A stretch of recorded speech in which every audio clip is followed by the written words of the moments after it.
Welcome to Nerdities. Bitches. Good evening, bottom feeders and underachievers. It's that time of the month, and I don't mean the one where she tells you she's got a headache and cramps. I'm talking about it's the weekend. Classy. I am your host, Justin, as always, joined by Mike. Kyle. Ben. Joe. And for those of you that don't know about this show, what we do is we ask kind of nonsensical questions and give ridiculous answers. And there's no better way to start that than with Mike's question du jour. My questions are always very sensical, though. I guess. I mean, they're not poignant, but there's sense to them. Like this week's is, what movie has the best ensemble cast of all time? So there's a lot of movie questions that were thrown on. I felt like keeping with the theme. Yeah. I have three, but I'm forcing myself to not Kyle, and I'm only going to pick one. All right, go ahead. It's Silverado over Tombstone for me. That's a damn good one. That's good. That's a good cast. Good cast, Will. Oh. Just off the top of my head, Danny Glover, Scott Glenn, Kevin Costner, Brian Dennehy, Linda Hunt. Fucking Brian Dennehy. Fucking Brian Dennehy. Fuck you. And those are just the names that, like, every person in it was either a huge star or became a pretty big name later. Like the dad from 6 Feet Under, who was one of the dudes from Cabin in the Woods, who ran the program. The guy who had the big, who was doing all the gambling. He shows up in it for 5 seconds. Everybody in that. Ooh, nice. Is that an octopus? Yeah, that's why I think it's the greatest ever. Who's next? Joe, what do you got? The cast of Ocean's 11. That's instantly when I saw that question. That's the first thing that popped in my mind. I figured a lot of you would. That's a great cast. The first one. I'd argue that like 13 might be better because it has everybody from the first two. Plus, yeah. Plus the Pacinos. Yeah.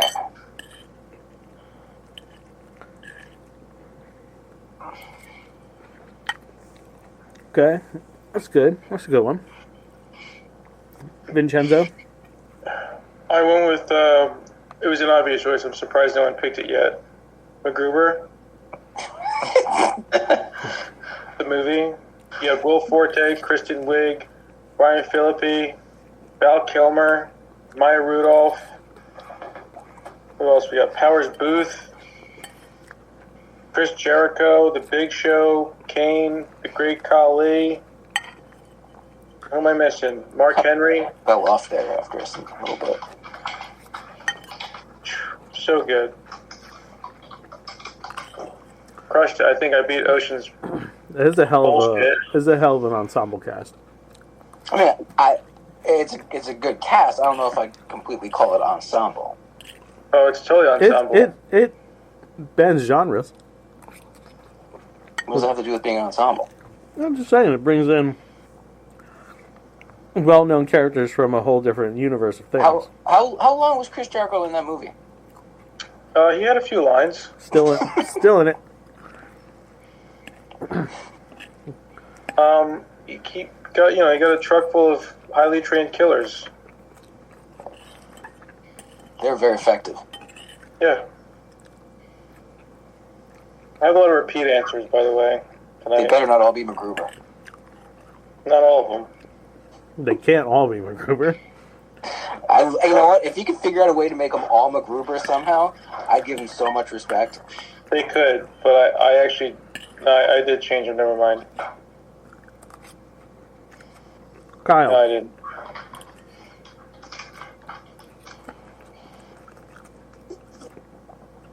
No? Can you hear me? Yeah, now we can. Yeah, we can hear you. All right, so I actually wrote down what was supposed to be the last question mistakenly as Mike's question, so I forgot to write this down. First movie that came to mind for me was Oceans. Second movie that came to mind for me was The Expendables, but I think this question should be answered with a good movie. Good point. Good point. So I'm going to throw back School Ties. I don't know if anybody's ever seen School Ties. The cast for that, all at the beginning of their careers, Brendan Fraser, Matt Damon, Chris O'Donnell, Cole Hauser are like the main four. And then you have who I would consider like background ensemble characters like Ben Affleck and Anthony Rapp. Anthony Rapp from like Rent and Adventures in Babysitting. And it's got a lot of those people in it that are like, oh, that dude.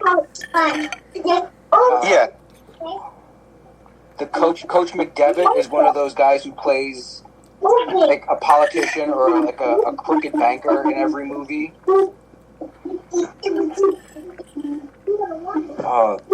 The coach from Not Another Teen Movie, who was that guy in every movie, that kind of gruff, no nonsense dude. Yeah, this one has a strong bet.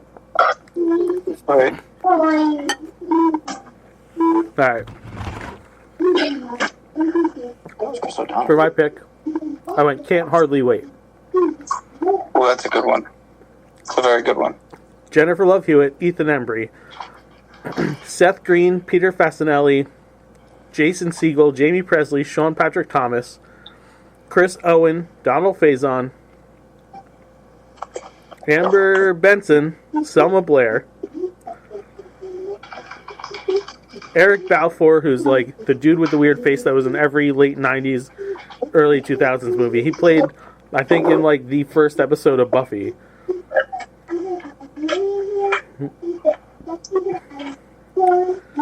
Trying to find him. Look, a really skinny kid. Yes. Clea Duvall. Who was the lead singer of the band? What, it Can't Hardly Wait? Yeah. Faison was the drummer. Yeah. The lead singer was Breckin Meyer. Yeah, did you say that? Did you say him right? He did not come up on the list, but thank you for reminding me. Yeah, I for some reason, like, I always have a hard time remembering his name. You would think I would. Were you going to mention Melissa Joan Hart? Did you mention her? Oh, I am Melissa Joan Hart. Also, did you realize Leone? Jason Segel was in that movie? He's the watermelon guy. He's what? He's the watermelon guy. Oh. Yep. That's what he's listed as. Yes. And also, lesser known names but faces, Charlie Korsmo. Yeah. He was Jack. From Hook. Yep. Mm-hmm. Yeah. I love this song. I can't feel my legs. Mm-hmm. Freddie Rodriguez, who was on 6 Feet Under and in Planet Terror as Jock number 3. Yeah, this is another one of those movies where a huge chunk of the people involved went on to great success later. Yeah, this is a really good answer. Do you think Lauren Ambrose as well? And Lauren Ambrose. Yeah, she was Lloyd Ambrose? Weird. Crazy. Just gotta meet my wad. That's a very dense cast. I'm happy that everyone had such strong choices. I had a backup in case anybody repeated that one. It was the Family Stone. It's not a shit ton of characters, but they're all names. Yeah, I had a backup too. I'll save it. Honestly, I really thought someone was going to pick that. All right. Let's get into it. In honor of Mother's Day that just passed, who are your top 3 favorite TV moms? I will go first. Jill Taylor from Home Improvement. So now, if we have overlap, should we just say them now? Might as well. Yeah. Jill Taylor put up with so much shit on that show. Right? A lot of shit. And handled it. Too much. Handled it like a fucking champ. How long did that go on for? Like 8 seasons? A long fucking time. She shouldn't have lasted 3. She should have taken those kids in the 2nd season and got them to fucking safety. 3 boys and a psychotic husband. Mm-hmm. Good for her. She should have ran away and just kept the kids at Wilson's house. Yeah. He would have never checked there. Number 2 for me, Harriet Winslow. Yeah. She did not put up with shit. Yeah. Original Harriet Winslow. We'll have to say that one. I don't even care. Doesn't matter. The character herself was not having a fucking ounce of any of the bullshit that happened on that show. She wasn't. But I kind of feel like it's her fault that Steve got as bad as he did. Yes, she did. She was an enabler A lot. for Steve, but again, still foot down, not having that shit. That's the only shit she put up with, though, is Steve's being Steve. But that was because it was endearing for her, at least. Also, she got off on Carl being fucking tormented by Steve. I think she did. Yeah. Third and final for myself, Carol Lambert from Step by Step, because good lord. Wasn't that Suzanne Summers? Sure the fuck was. Yeah. Yeah, it was. I mean, beyond the fact that it was Suzanne Summers, because like she didn't put up with too much shit, like, and she wasn't like the best. No. This is a vain pick. She's hot, and she had hot daughters. You think the nerdy one was the hottest, or like the jockey one? Who, Al, the youngest? Al? That wasn't her. That wasn't hers though. That was the other Yeah, guy. that was Al. That was. She had Patrick Duffy leg. yeah. She had the ditzy dark-haired one, and then the smart blonde, who I found to be fairly attractive. She's the one who popped in on that crossover episode of Boy Meets World that we watched the other day. Yeah, she was. Yes, she was. Yeah, My Two Dads girl. Yes. Yeah, man, we watch too much TV. Sure do. Or did. Not much, but still a lot. Mr. Kyle. So you can hear me, right? Yeah. So I'm gonna have to say that 100 times tonight. So surprisingly, I have no overlap, but since I'm going second, I wrote down 4, thinking there might be overlap. I'll lead with Amy Matthews from Boy Meets World. She's almost on the list. Pretty much the glue of that household, and in a lot of ways, the glue of the whole show. That show had like good parents, and she was the better of the two. Yeah. Yeah, they have their like moments. Like the dad had like the one episode where he kind of blew up at Sean. The mom had the one episode where she kind of blew up at Topanga. But in general, they were good parents to their kids. They were good parents to both those other kids you just mentioned. Their anniversary episode is one of my favorites. Yeah. I guess you could say either one, but I will go original Aunt Viv from The Fresh Prince. Yeah, that's who I didn't know Replacement Aunt Viv that well. Like I watched the show when it was original Aunt Viv. Yeah. I hope he eats the fish today. And then I will, for my last one, say Kitty Foreman from That 70s Show. Kitty. If only for her ability to find the humor in awkward, intense situations. Because I think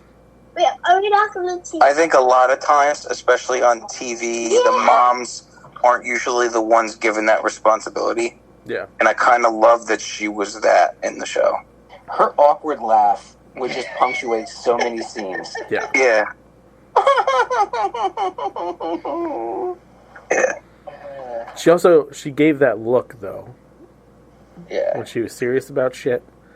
Like if Red was pissed, yeah, whatever. That it's just a day that ends in Y. Yeah. If Kitty was pissed, oh, you fucked up. Yeah.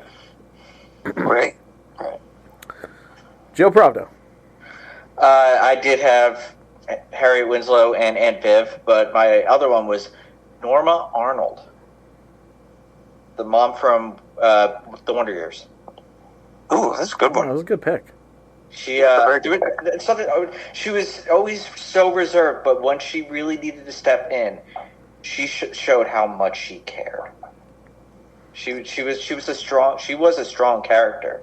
I have endearing memories of that show, but that's one that was huge when it came out, and just it didn't have the longevity afterwards. Yeah. So I don't think I've watched an episode since then. They're on They're like Tubi or something, right? Or they're on They're on Hulu. Plus. They're on Plus. Well, Hulu. Yeah. But yeah. Yeah, Yeah. but yeah, Well, it's ABC. So you just don't get the music because they don't have the rights to all the music from the show anymore. there's no background music at some point. There is, but it's not the same. Like when you watch the opening theme, it's not the same version that they used back then. So it's not. It's not the Joe Cocker. Joe Cocker, right? What would you do if I It's sang weird. out of tune? Yeah, that I wouldn't be able to. If I started Yeah. off and it wasn't the Joe Cocker version, I don't think I'd be able to start even go into the episode. It happened with Dawson's Creek when we rewatched it, like a few years ago. They didn't have the rights to. Yeah, they didn't have the rights to that, so it was like this weird, like instrumental, almost symphonic thing, and we're like, "The fuck is this?" And also it's weird. It's proper Completely different. Yeah. And what you mean?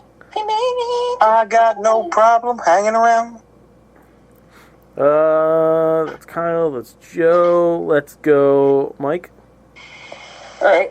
As previously mentioned, Jill Taylor deserves a medal or a sainthood. Even though, you know what? A statue. Yeah. Beth Smith from Rick and Morty. Now, she puts up with a lot of crap. That's it. But there comes a certain point where you've seen, like, so many aliens and stuff, you just check out. Yeah. But I think like, clone Beth Smith over regular Beth Smith because she had the gumption to just leave. Yeah. That's what happened with my soldier and something. And Marge Simpson. Yeah. Even though she should have left him, like, 5 presidents ago. Yeah. Yeah. But she is, I won't say the quintessential American mother, but she's a good caricature of an American mother. Yeah. Vin. So I went with Mrs. Brady, dealing with, what, like 12 kids? Yeah. 6. And a dog.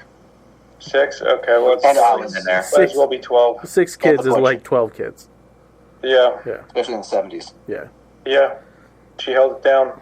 Especially when Then I some of them are got, trying to fuck each other. Lois from Malcolm in the Middle. She was Mama Bear. Yeah. She held it down. Yeah. Was she as much a problem as he was, as all of them were? No. Yes. I don't think she was as problematic. She very much had her hands full keeping that shit. I think she set the tone. You think Yeah. so? Because she was Oh, a wow. screamer. Well, yeah, Yeah. but like, look at the fucking situation she was always put in. But no, like, you could tell she was always a screamer. Like, when anything went wrong when they were babies, you can tell she freaked the fuck out. I don't know. And that creates a messed up family for those obviously odd kids. Fucking weird kids. They're half her and most Hal. Hal is, Yeah. Yeah. yeah.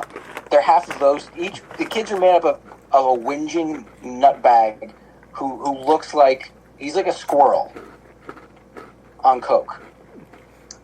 And then her. I think those kids were doomed. Oh, yeah. So good. And I need a third one. Then I would do Mrs. Cartman. She held it down. Good God. She was a single mom and a single dad. She conceived herself. No, she didn't. Scott Tenorman his father was Cartman's dad, so he killed his dad and made him his stepbrother, half-brother. yeah, his half brother, eat him as chili. When did that happen? I thought it was like she was a hermaphrodite and like banged herself and No, it was... Remember, she was a hermaphrodite at the end of the episode, and then the question became, who is Cartman's mom? Yeah, it was actually, I think they were called episodes 200 and 201. Yes. Where There was the actress Scott Tenorman must die, and then What is it? Cartman's origin was finally revealed. Yeah. Yeah. oh, I missed that. I can't believe I missed that. But anyway, she holds it down. She brings it. Joanne Cartman? I'd say Sharon Marsh, but for the same reasons we gave half of these moms. Yeah. Oh, she deals with Randy.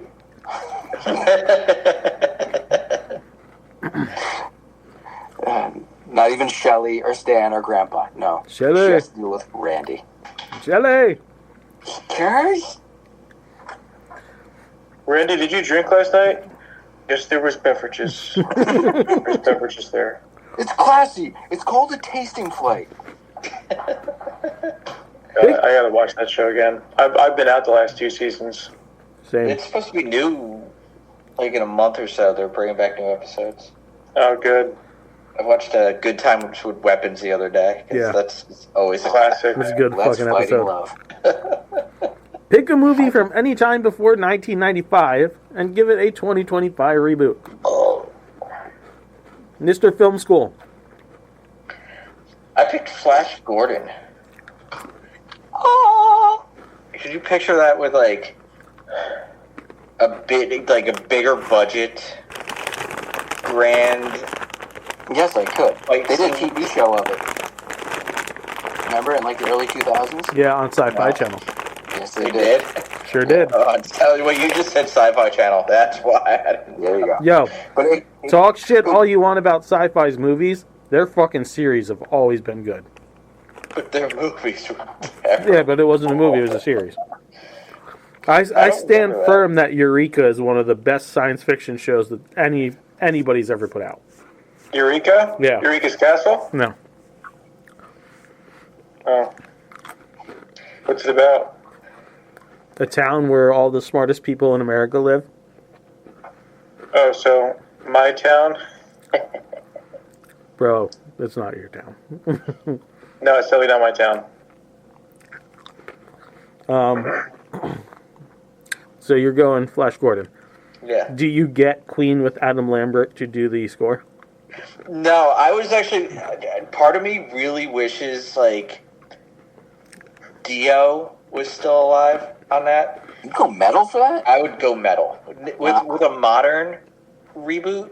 I would go metal. I think you need the modern equivalent of Queen, which it's hard to pick. I say there thought would isn't be, one. Yeah, my first thought would be Muse I don't know. or The Darkness. Oh, You still have dude. Queen is still around. They just have a different Yeah, but- singer. No, they're not. Freddie Mercury. No. Brian May is still playing a guitar. Yeah. Queen is not around. Don't besmirch Adam Lambert.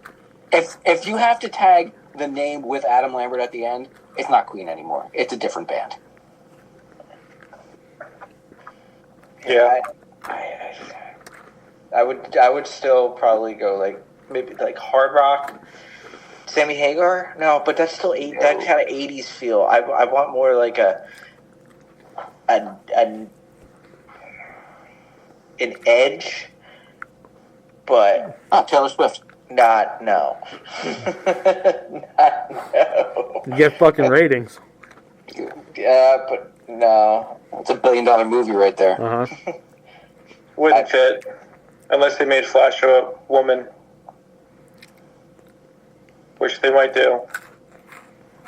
Now I want to watch Flesh Gordon. Can you tell what kind of movie that is? Nice. I'm down with that. All right, Oh man, if you can bring that princess back too, that lady. Vinny. Do you think Greta Van Fleet could do it? Yes. Oh, there you go. That's There not a bad you go. choice. It's a good pick, Kyle. Yeah. Yeah. You ever listen to The Sword? The band, The Sword? Yeah. Yes. You should check out I The do Sword. not. No, I don't know them. They're a bit more metally, like a Mm-hmm. Greta Van Fleet thing, but just slightly more metal.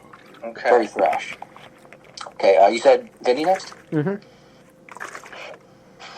I had one down, but I thought of a better one. Logan's Run. I know they've been talking about doing it for like 20 years. I almost picked that. Who was supposed? I think Bryan Singer was supposed to direct that, and then people learned Gosling was attached to it for a long time. Yeah, Bryan Singer was supposed to direct it and leave halfway through. he was supposed to start it up, be late to set every day, Yeah. and then disappear. Fight with the actors, try to fuck the stagehand. Allegedly, I'm sorry. I watched Logan's Buns. Can you tell what kind of movie that is? It's a musical, right? Mm-hmm. They're making music. Ew. Michael. It's not because we just watched it 2 weeks ago with your son. Not because. This was actually the impetus of when I was going to, like, you saw the question I put up for my week. I did. It's because the original script for Legend was a lot more grandiose. It was a lot. They couldn't film it. They said even back then it would have been like $300 million to make. So I think nowadays, with the technology we have, you could get it done in about $150. But I think an expanded version of that with more battles and more story to If you it. gave me more story and less Tom Cruise, I'd probably enjoy the movie. You kind of have to have less Tom Cruise. I mean, he's still alive. More Tom Cruise. I mean, he could play Darkness now if you put him on like 10-foot stilts. Yeah, but he'd want to run. Yeah, let him in those stilts. Yeah. That'd be the biggest stunt of his life. He would totally do it. He would suggest it.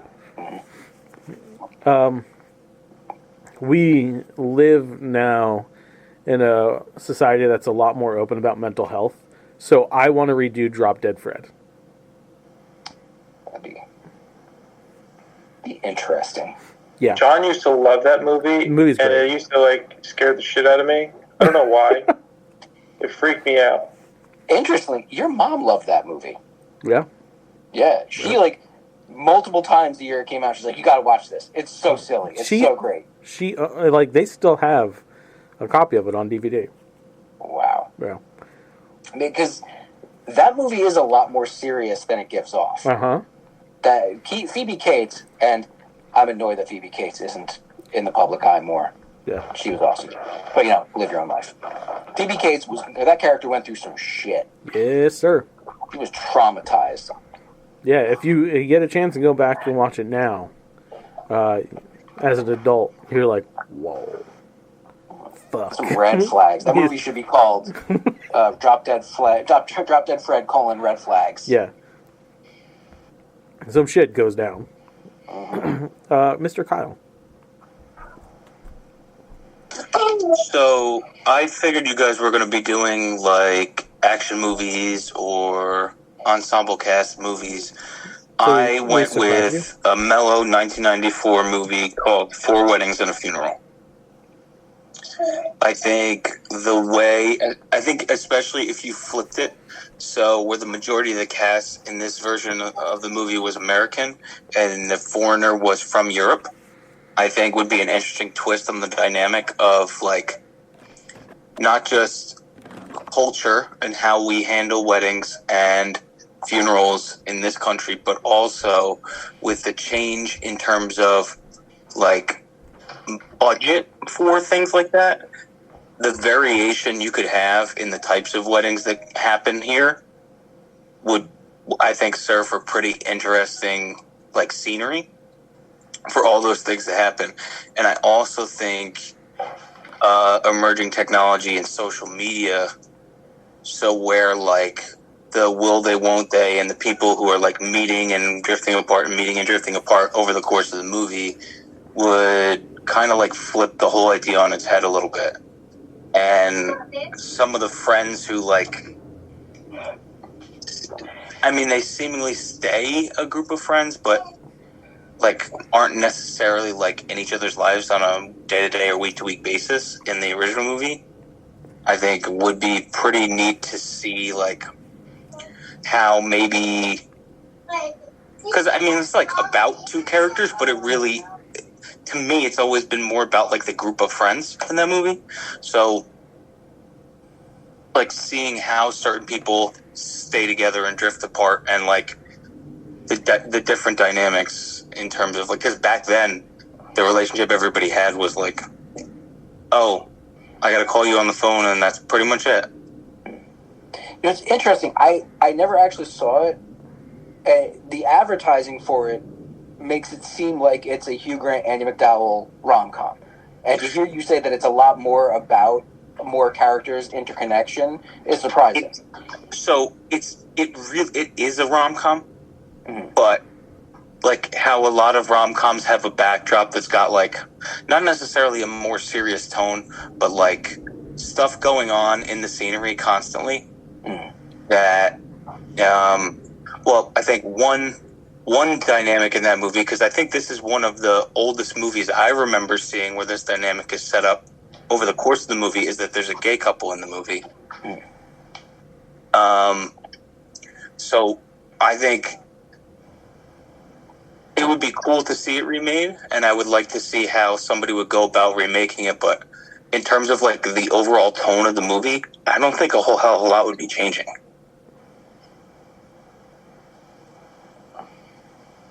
I like the pick. Yeah. It's outside the box. Yeah. I think everybody did good on that one. I think we went outside our normal parameters of that kind of question. Great job, everyone. Yay, group. Way to put the work in. Who are 5 movie characters you'd like to do a roundtable discussion with? Vin.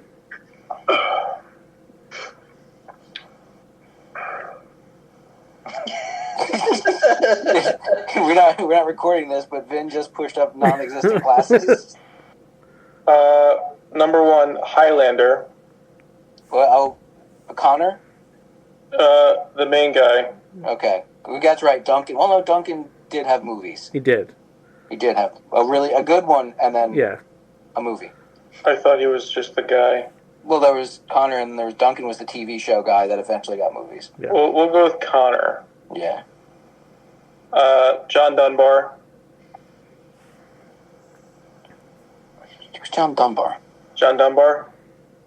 Just saying the name again doesn't do anything. Sekmana Tutanka Owaki. Oh, okay, all right. The 100th greatest movie of all time, nerdy style. Right, the number 1. Maximus. Gladiator, obviously. Gladius? Okay. Oh, yeah. Mad Max, the Mel Gibson version, not the voiceless Tom Hardy version. And Ace Ventura. What the fuck? I expected. I want to watch nothing this less. on TV. I don't want to be in that room, Yeah. but I do want to watch it on TV. It'd be so fun. All right, Kyle. So I wanted to go with people that would provide me entertaining dialogue, but also like. So you'll see what I did. Obviously, if you guys know me, I had to put in Jules from Pulp Fiction. Love that movie. One of my favorite movie characters of all time. Had to be in there. Sergeant Dignam from The Departed. Very similar energy to Jules. Wait, who played him? That was Wahlberg. Wahlberg's character in The Departed. Aggressive. Slevin Kulevra, so Josh Hartnett and Lucky Number Slevin. Ooh. Alright. So the smart mouth dialogue between the three of them would be incredible, and they're all very angry people. In a similar way, Hamilton Porter from The Sandlot. What the fuck? Yeah, At well, that age. I mean, it's a smart mouth, angry character. And then rounding it out, Sean Maguire, Robin Williams' character from Good Will Hunting. Because I want to watch him in real time, analyze, and try to mellow out the other 4 people at that table. Yeah, they all think they're shit talkers, and he's just silent the whole time. But he's also a great shit talker. Yeah, in the last 5 minutes, he outdoes all of them. Yeah. Okay. I'd like to see that. All right. And they could just take turns monologuing, all 5 of them. Michael. Okay. Part of this, of course, is because these are some of my favorite characters. But there is a point, and you'll see the point once I get to the 5th. Okay. Luke Skywalker, Mm-hmm. because I may. Tom Holland's Spider-Man, to be specific, since there have been 3. Neo, Vinny's fucking face. for which one? When you said Tom Holland Spider-Man, he just he fucking closed his eyes in disgrace. Well, he's the best. Leeloo Dallas, Multipass, and Dante from Clerks. And I want Dante to have to be the 5th one to speak after hearing all of the shit these characters have been through, of the important things they've done, the worlds they've saved, the lives they've affected, and then he'd tell his story, and they'd likely all agree that he is the worst. At least that he is complaining about nothing. That he is Yes. just a whinging little shit. Yes. Even Spider-Man would say that, and he doesn't act like that around people. My 5 are Daniel Ocean, Ray Stantz, Carl Casper, Valkyrie, and Ellie Sattler. That's an interesting group. That's one of those you'd never expect to see any of them in the room together, but they're all very smart Yes. and very good at what they do. Yep. So if anyone is interested in what the other one's doing, you get a lot of that mutual admiration society shit going on. Yeah. It's funny. Race Stance is on my list. Joe. Night. Joe, what do you got? All right, so I got a little backstory for my round table. So when I was out in California, we used to have like philosophical conversation. We used to get High. stoned and Really high. yeah, really, really high. And my neighbors and I, we would have like philosophical conversations. So I thought about Joe, that. I've done that here, but I hear there's nothing quite like having a philosophical conversation in LA. Oh, San Diego It's LA. and LA. not only were they having conversations, but they were also jacking it at the same time. Each other. Yeah. In the circle variety. Jackety jack. Yeah, Smackety, San Diego, smackety, there you go. smackety, smack. So race stance is on my list. Chris Knight, because I totally put on Real Genius the other day, and I fucking love that movie. Damn, but it's probably his best role ever. I could watch that movie. That is one of my favorite movies, hands down. That is in my top 10. Garth, Doc Brown, and to round it off, Spock. One of these things is not like the other. Now, Vinny's face Garth- again. I gotta say, I'm surprised by one of those for is it Joe. the same one? Garth? Real Genius. Yeah. What, Because that Chris movie Knight? wouldn't have been one that I would have immediately thought of. Okay. See, I'm surprised by the Garth part because I'm not. Garth he's is a technically intelligent. capable individual. He is surprisingly intelligent. Yeah. When he's able to go off on his tangents, he can. Yeah. I Now see to what think you about did there. I see what you did there, Joe. I like it. I'm surprised you didn't go Egon over Ray. Because as smart as Ray is, Egon was the real super duper genius. It's the childlike whimsy. There you go. Big It's part of it. Same reason he's on my the more group. philosophical theorizing instead of the factual theorizing. Like he and Chris Knight, after the conversation, after the round table, would just go off into a corner somewhere and keep talking. Yeah. Invent some 10 megawatt Yeah. laser. They go to a bar and just get shit faced and toss ideas around. Next up, boys. What's your top 5 comfort songs? I shall go first. When You Wish Upon a Star from Pinocchio. Love that song. It's mellow. Gets you in the feels. Next is Homegrown by Zac Brown Band. I fucking crank that song up in the car all the time. Makes me feel good inside. Makes you think about the simple things. Never heard of it. Is it the Chicken Fry guy? Yes, that is the same band. It's a great song. I'll look into it. Green Green Grass by George Ezra. And I know none of you have probably heard it. Check it out. No, It's good. never heard of her. It's a catchy song. Nice meaning to it. All about like the when I'm gone kind of aspect of life, but in a upbeat way. Die a Happy Man by Thomas Rhett. I've always loved the song, but it is also the wife and I's wedding song. And there's a combination song from Ben Platt and Lin-Manuel Miranda. They took like 2 of their more popular songs from the Broadway shows they had both created. Ben Platt's Found from Thank You, Evan Hansen, and Tonight from Hamilton. And they like duet it, and they cross the songs, and then they swap who's singing whose song. It's a really nice like mixture. They did a Broadway mashup. Yeah, dude, it's pretty fucking sweet. That's tricky. Yeah. Then again, these people are music nerds. They'd figure out a way. And the songs blend so well together. So those are my top 5 comfort songs. Joseph. My comfort songs are very. Beatles. I don't know. They comfort me. But they're not. It's all metal, right? songs. You're gonna say metal? Actually, one is metal. Okay. Take in a Box by. These are like I don't know what like anytime I put like if I'm having like a rough day or something like that and these songs come Joe, on, that's what I mean by comfort songs. yeah. "Fool in the Rain" by Led Zeppelin. I love that song. That's my favorite Zeppelin song. The drums in that song I don't know. I just feel the rhythm. It's just great. You don't know. It's bobsled time. We're running. Stanka. Anyway, song two. Yeah, man. Story of My Life by Social D. I will sing that at the top of my lungs. Anytime that's on, I just groove to it. Do you sing it well? Actually, I probably could sing that song well.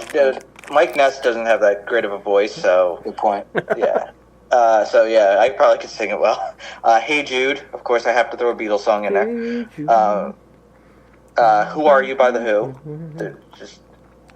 The song just, the bass line in it just gets me. And of course, "Mama, I'm Coming Home" by Ozzy. A good one. This is probably his most heartfelt song. I do love that. Yeah. Might be my favorite Ozzy song. Ben, what you got? That's a great question. Thank you for asking it. So I have 2 by the Danish National Orchestra, Okay. not the original performances. However, "The Good, the Bad, and the Ugly" theme. Pop that on while you're driving. Tell me you're not ready to take down some engines. Comfort. Whoa. But okay. Indigenous people. Whatever, same difference. "Duel of Fates" from top 4 Star Wars movie, It's not. It is not. episode 1. It's not. It's not at all. Gladiator theme song, "We Are Free." That song fucking. If I catch a tall like patch of grass, stop me from walking in it. You put your hand down. Oh fuck yeah. Then I have the 432 megahertz Indian flute music. It's like a YouTube video. It's like 3 hours long. Pop that on for a long drive. You're Megan in must it. love that. You are in it. I put it on when I go in the sauna too. And then obviously Creed, "Take Me Higher." Can you take me higher? Nothing comforts me more than getting taken higher. Well, same for me, just not, thinking of Triple H right now. All I can picture is. Mr. Mike. Okay. I'm going to get my Star Wars out of the way. Something had to be Star Wars, right? The Princess Appears, a.k.a. Twin Sons, the song when Luke is done squabbling with Uncle Ben. He's like, well, I'm gonna go in my room. But goes out and stands on that berm and looks at the Twin Sons, and it might be the greatest song ever. It's very centering for me. Helplessly Hoping by Crosby, Stills, Nash and Young. Ooh. Yeah.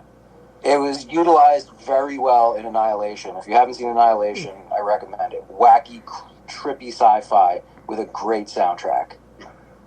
My Weakness by Moby. I know not everyone loves Moby, but on the Play... What? on the Play album, it's the last track. It's the thing about Moby. Everyone thinks he does dance music and shit, and yes, that's how he made his name. But it's a lot of piano and guitar and flute music. And this one's it's a beautiful song. It's I'm not too much of a man to say it. I've cried a lot of times listening to it. It's helped my soul. Another thing that's helped me, because I quite often get songs stuck in my head by my own fault. I'll listen to a song way too many times, and it just keeps repeating in my head. The only way I could break myself from it is by thinking of Cream by Wu-Tang. Because the tempo is so distinct. It's so good. Right? So I listen to a lot of songs that are like high up tempo, and like it'll start to become mania, where I'll think about them too much, and like that causes headaches. So when you drop Cream in there, it's a completely different tempo, and like it changes the way you walk when you think about Cream. And when it comes to comfort songs, the epitome of yacht rock is Sailing by Christopher Cross. And I don't give a fuck what anyone says. That is a beautiful song. I'll fight you outside if someone says Sailing isn't good. I don't care who you are. Which Sailing is that one? Well, it's not far down to paradise. At least it's not for me. If the wind is right, you can find a joy, innocent and free. All the canvas can do miracles. Just you wait and see. Believe me. Not my favorite Sailing. And No. I don't know. What's the one I'm fucking thinking of? I'll get back to you on that one. Might have to wait till the next show, but Mr. Kyle.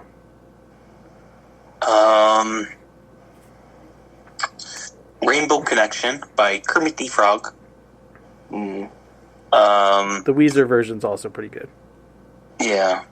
Well, there's a lot of versions of it. They're good.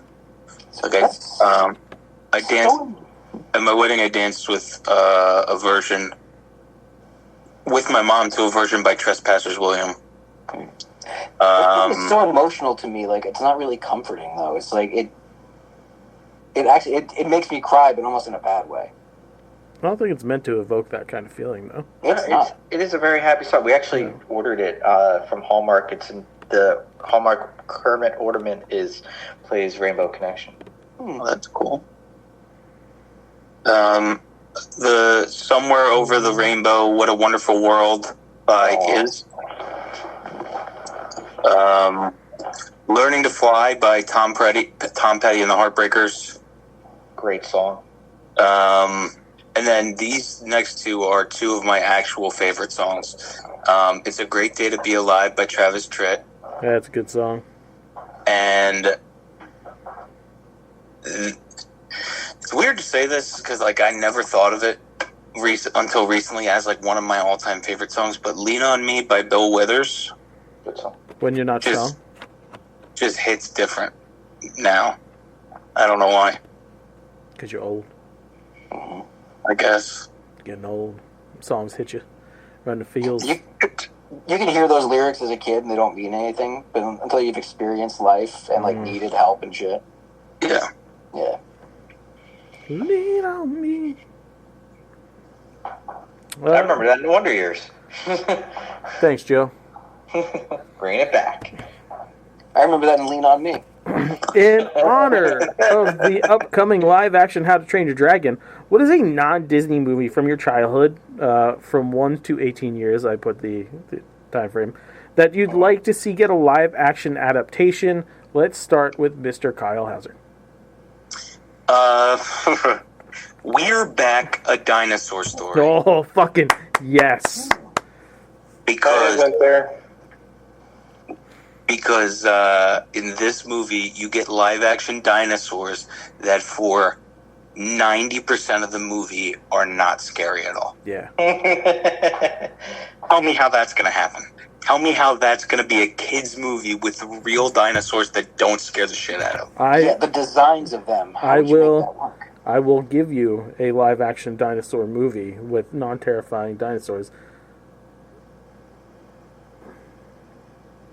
Hang on. We are waiting. Take me a second. Oh, I thought you had one like loaded up. Yeah, is it a documentary about DC? Nah, bro. Is there lizard people? Oh, there you Get it? Descendants of dinosaurs. Adventures in Dinosaur City. Okay. Is that another sci-fi movie? No, Omri Katz is one of the human stars. He of Hocus Pocus fame. They're magically transported into their favorite TV show, an animated series about dinosaurs. However, when they get there, it is not animated. It is dinosaur cop people. Oh, I know what you're talking about. Uh-huh. The fucking T-Rexy guy's got a fucking hoodie on and shit. Bruh. Why do I vaguely remember this? Yeah, everybody should. From 1991, I believe. But I would love to see their back. Vinny, what's your movie? Batman Beyond, Return of the Joker, or Joker Reborn, what was it called? Return of the Joker. Yeah, It's a good one. give me some of that. It's good. I'd love to see a Batman Beyond movie. Take my money. Pravdo. Fern Gully. We need to start caring about the environment again. I agree. I almost picked that. I'd love I to almost see picked that. live action Fern Gully. It's the only thing that hurts me with that is Ron Williams isn't here to reprise Batty. Yeah. Yeah. Nobody else could play that role. Well, Will Smith could do it, obviously. No. Well, Yeah. I didn't hate Will Smith's Just- Genie, but it wasn't the same. Let's be fair. It's either going to be fucking Chris Pratt or Ryan Reynolds. Move on. Ryan Reynolds might be able to pull it off. You're welcome. Or Timothée Chalamet, he's Jack Black. also It'll be Jack everywhere. Black. Yeah, somebody with Jack that Black would be energy. good. Yeah, Jack Black would be good. Michael. I almost said Land Before Time, but that would just basically be Dinosaur Yeah. with a way more depressing story. Yeah. Yeah. So, in keeping with the Don Bluth theme, An American Tale really deserves. I knew someone else was going to pick that. It is one of the many choices I had written down. Yeah. And it's the movie where my special song with my mom comes from. So I can't think about it without getting a bit emotional. So. Yeah. Don't sing it. Damn you. But it's just like, I haven't seen it forever, but I remember it's just a great movie. And it's a metaphor for, well, part of it's a metaphor for, like, the Holocaust. Or actually, I think it was the Soviet Union. Yeah, now would be a That's good where we're time. running Now from. would be a great time, actually, to do a live action Yes. version of Yes. that. For my choice, I went The Secret of Nim. It's a good one. Dark. Yeah, Very dark. it would be, but I want to see it. Because Fern Gully was one of my other choices, and Joe yanked that. And you went American Tail. So, Secret of Nim, I feel, should be done. Plus, it'd be pretty fucking sweet. A good budget on that thing. Not that the animation was bad at all. But I'd love to see a live action version. Alright, boys. It's time to end the show with a new bit brought to you by the Vin Man himself. We had a fun little back and forth in the group chat the other day, quoting some Jason Stathamisms.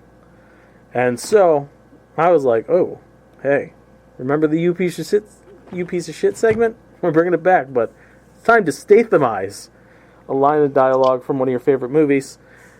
I will go first. Oi, Ohana means family, bruv. Family means you cunts don't get left behind or forgotten.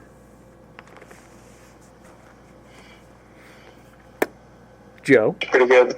Does he drop cunt a lot? I don't know if he's a cunt guy. I just like to throw it in there because I can, because it's British. Oh. Ghost of the Gulzarian. Good evening. Now listen, as a duly designated representative of the city, county, and state of New York, I'm telling you, knock it off. Cease all supernatural nonsense. Pack it up and get yourself back to wherever you crawled out from. Whether it's your place of origin or some parallel dimension, makes no difference to me. Just make it quick. I mean, I see what you're doing with the accent, I but you wish didn't- I wasn't but the you- one who... but you didn't take any liberties there. You didn't get to throw in any cunts or bruvs or... It's a PG movie. He's not saying cunt. It's Jason Statham. He can say whatever the fuck he wants. Vinny, If Statham's in it, he's either hanging dong or kicking someone in the face or That's calling right. someone a cunt. Vin, show him how it's done. Bless this highly nutritious microwavable macaroni and cheese dinner and the people who sold it to me on sale. Amen, Governor. Well done. Kyle, since you struggled the most. Sometimes it makes me sad, bruv. Actually being gone. I have to remind myself that some birds aren't meant to be caged. Their feathers are just too bright. And when they fly away, the part of you that knows it was a sin to lock them up does rejoice. But still, the place you live in is that much more drab and empty that they're gone. I guess I just miss my bruv. Well What movie's done. that? Is that Shawshank? That's Shawshank. Well Yeah. done. That was so good. Michael, Now I want to hear Jason Statham lines, like actual Statham lines, said by Morgan Freeman.